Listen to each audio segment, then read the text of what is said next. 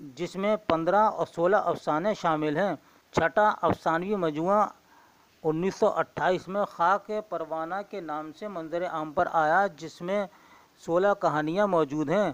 ساتواں افسانوی مجموعہ 1928 میں خواب و خیال 14 افسانوں کے ساتھ منظر عام پر آیا۔ آٹھواں مجموعہ 1929 میں فردوس خیال 11 مجموعہ کے ساتھ منظر عام پر آیا۔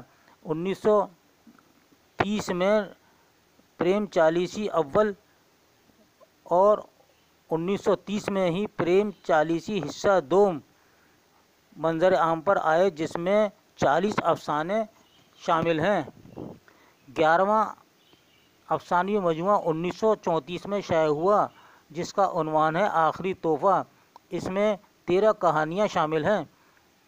1936 میں 12واں افسانوی مجموعہ ذات راہ کے نام سے شائع ہوا، جس میں 15 افسانے موجود ہیں۔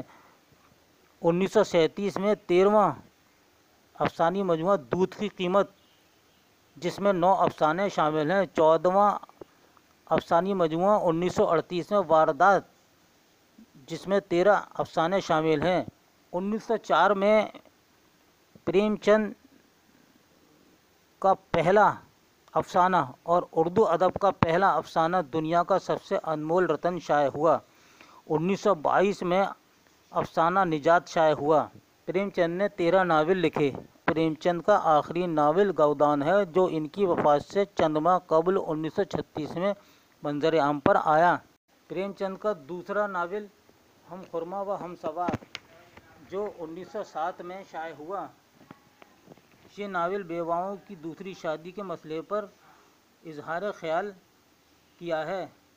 تیسرا ناول کشنا 1908 میں شائع ہوا، جس میں عورتوں کے زیورات کے شوق اور اس سے پیدا ہونے والی گھریلو الجھنوں پر روشنی ڈالی ہے۔ چوتھا ناول جلوۂ ایثار 1912 میں منظر عام پر آیا۔ یہ ناول نواب رائے کے نام سے شائع ہوا۔ اس کا موضوع قومی مسائل اور ان کا حل ہے۔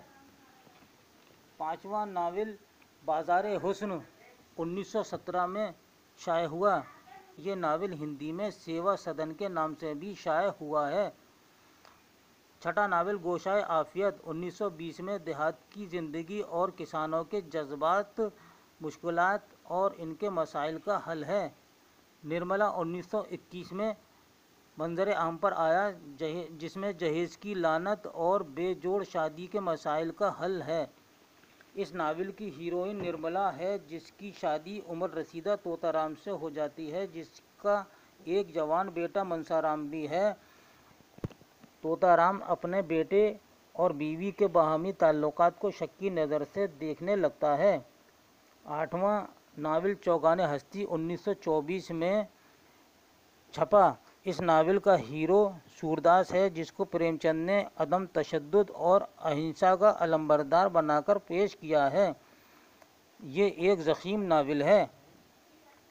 1925 میں پردۂ مجاز پریم چند نے شائع کیا۔ یہ ناول مرنے کے بعد دوسرے جنم لینے کے عقیدے پر مبنی ہے۔ پریم چند نے اس ناول کو پہلے ہندی میں کایا کلپ کے نام سے لکھا ہے۔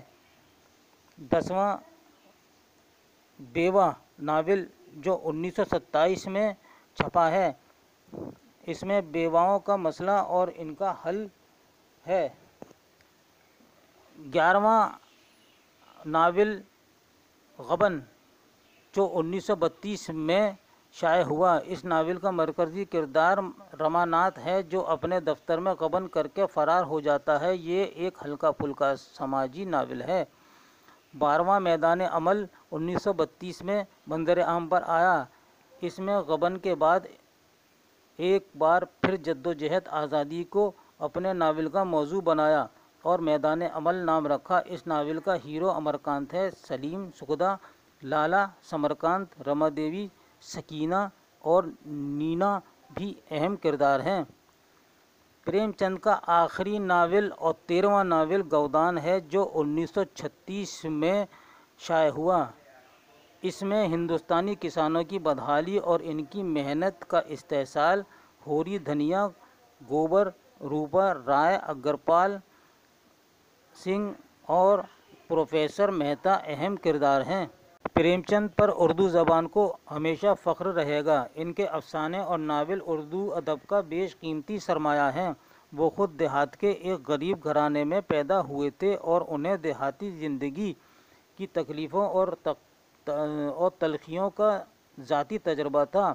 پریم چند نے عوامی زندگی کو اپنا موضوع بنایا اور سماج کی اصلاح کے لیے افسانے لکھے۔ وہ سادہ اور سلیس اور پر اثر نثر لکھتے تھے۔